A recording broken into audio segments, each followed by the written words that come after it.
Hello, que le Seigneur vous bénisse. Très heureux d'être en votre compagnie pour notre rubrique Semaine bénie. Ça y est, nous sommes au premier jour de la semaine. Dieu nous a donné la vie. J'ai envie de crier Alléluia pour la simple et bonne raison que je suis vivant et tu l'es également. C'est la raison pour laquelle tu as l'opportunité de m'entendre.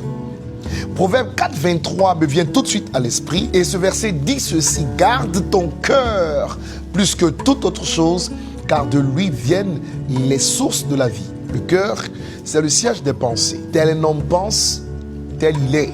Et tu sais, réussir ou échouer vient du cœur. Quand on prend la parole de Dieu, Caïn, qui est le premier fils d'Adam, a tué son frère Abel, simplement parce qu'il a laissé entrer dans son cœur des pensées de jalousie. Et nous vivons dans un monde qui est rempli de ces mauvais sentiments que sont la jalousie, la haine gratuite, des sentiments qui n'ont pas lieu d'être cités, mais qui sont manifestes dans la plupart des cœurs des hommes, parce que nous ne comprenons pas Dieu tout simplement.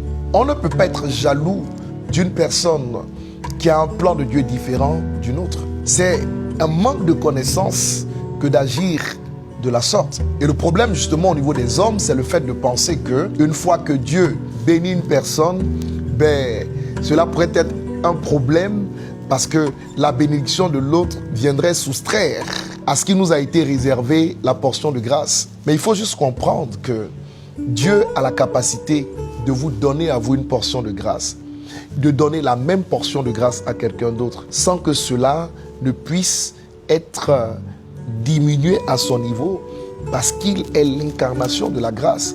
Quand il donne, il ne perd pas, il reste égal à lui-même et il peut en donner à plusieurs personnes autant qu'il le souhaite. Nous vivons dans un monde plein de haine, de méchanceté, et cela vient du cœur. Beaucoup d'âmes qui se promènent dans des corps humains sont fragmentées parce que brisées par la méchanceté de quelqu'un, parce que brisées par des déceptions reçues d'une personne ou d'une autre. Et vous voyez, cela cause des fragments tellement intenses que parfois, sur le plan psychologique, sur le plan émotionnel, ça pose de graves problèmes.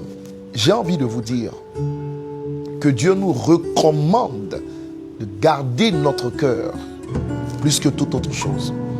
Parce que c'est du cœur que vient la vie. C'est du cœur que viennent les sources de la vie. Je prie Dieu afin qu'il guérisse tous ceux qui ont des âmes fragmentées, mais qu'il fasse surtout en sorte que son esprit nous aide à développer de bons sentiments, à développer des sentiments débonnaires les uns vis-à-vis des autres, à développer des sentiments d'humilité, des sentiments d'entraide, des sentiments d'aide, des sentiments de respect.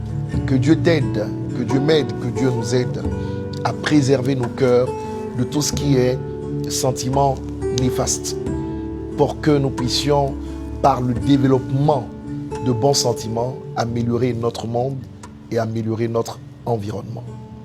Que Dieu vous bénisse. Restez en joie cette semaine. Restez en paix avec vous-même et en paix avec Dieu.